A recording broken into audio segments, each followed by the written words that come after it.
We see in Luke 2:11 through 14, "For unto you is born this day in the city of David a Savior, which is Christ the Lord.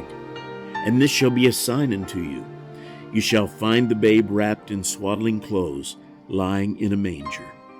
And suddenly there was with the angel a multitude of the heavenly host, praising God and saying, "Glory to God in the highest, and on earth peace, goodwill toward men."